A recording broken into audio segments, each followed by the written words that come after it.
안녕하세요.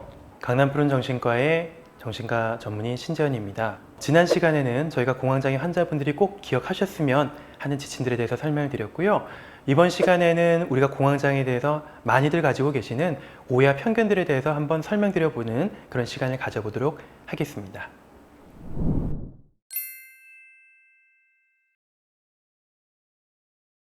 일단 결론부터 말씀드리자면 그럴 필요는 없다라고 말씀드리고 싶습니다. 이 치료의 원칙 자체가 약물 치료는 어느 정도의 기간을 가지고 충분히 증상이 좋아지고 난 다음에는 점차적으로 줄이고 끊어나가는 과정을 거치는 것이 바로 원칙이거든요.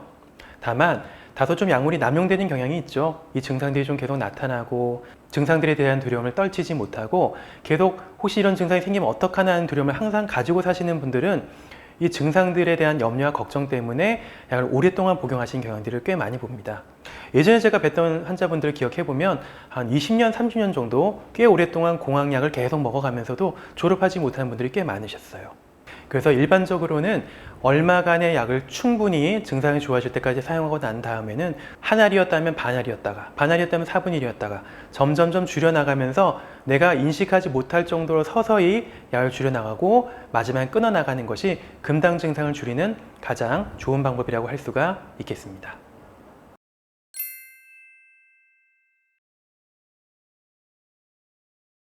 공황장애라는 병이 여러분들에게 많이 알려지면서 내가 조금만 가슴이 막 뛰고 답답하고 이런 게 있다고 하면은 예전 같으면 내과로 가서 바로 심전도나 엑스레이를 촬영하셨는데요. 요즘엔 정신과로 바로 오신 분들이 굉장히 많아요. 그만큼 공황장애가 많이 알려졌다는 얘기이기도 한데요. 일단 가슴이 답답하고 가슴이 뛴다고 해서 이것을 다 공황장애로 연결 지으시면 안 됩니다.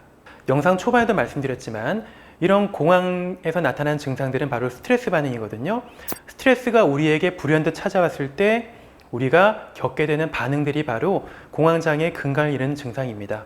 근데 바꿔서 생각해보면 우리가 스트레스를 받지 않고 살아갈 수는 없거든요. 현대사회라는 것이 워낙 스트레스가 많고 지금 영상을 보고 계시는 분들도 굉장히 스트레스를 많이 받고 계실 거라고 생각을 하는데 그런 갑작스러운 스트레스에 의해서 생기는 어떤 인과성을 가지고 있는 그런 신체 증상이라면은 꼭 이것을 공황장애 증상으로 연결지어서 당장 정신과로 찾아가 보시지는 않으셔도 될 거라고 생각을 합니다. 내가 최근에 심한 스트레스를 받았고 그로 인해서 순간순간 오래 가지 않는 그런 간헐적인 신체 증상을 겪는다면은 일단은 휴식을 취하는 것이 가장 중요할 거라고 봅니다.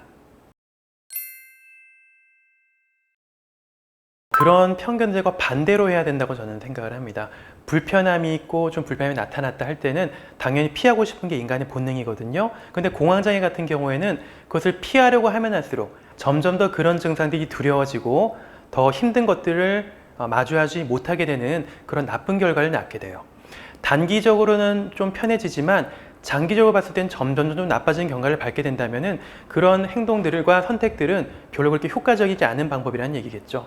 그래서 힘든 것을 오히려 더 많이 하려고 하고요. 즉 내가 불편하고 피하고 싶은 상황들을 더 머무르려고 하고 더 오랫동안 그런 것들을 경험하려고 하고 자주자주 그런 것들을 노출시키는 것이 내가 공황장애를 가지고 있다면은 그 공황장애에서 빨리 벗어나는 방법이라고 얘기할 수가 있겠습니다.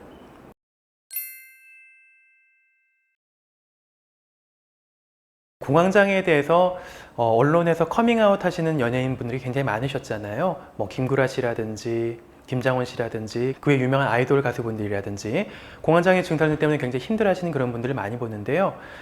그렇기 때문에 왠지 공황장애는 우리한테 나타나는 병이 아니고 좀 뭔가 저렇게 좀 TV 안에 사는 스트레스가 굉장히 많은 사람들한테 나타나는 병일 거라고 생각을 하는데요. 사실은 공황장애는 연예인 병이라기보다는 현대인의 병이라고 얘기하는 것이 좀 더 맞을 것 같습니다. 현대사회가 점점 복잡해지면서 우리가 스트레스 굉장히 많이 받고 살잖아요. 우리 현대인의 삶을 본다면은 이런 공황장애 유병률이 점점 높아지게 되고 진단되는 사람들이 많아지는 것은 충분히 이해할 만한 부분인 것 같습니다.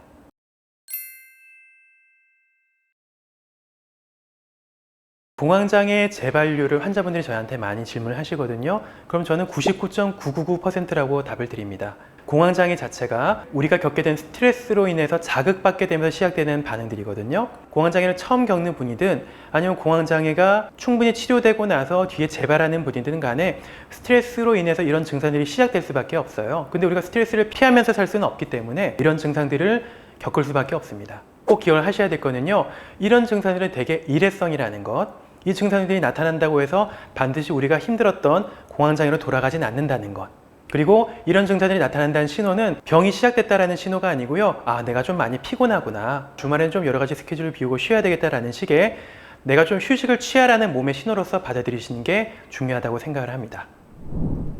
지금까지 공황장애가 무엇인지, 또 공황장애에 있어서 가장 효과적인 치료 방법은 무엇인지, 그리고 공황장애를 가지신 분들이 꼭 유념해야 될 지침들은 무엇인지, 그리고 마지막으로 공황장애에 대해서 가지고 있는 오해와 편견들에 대해서 말씀드리는 시간들을 가져보았습니다.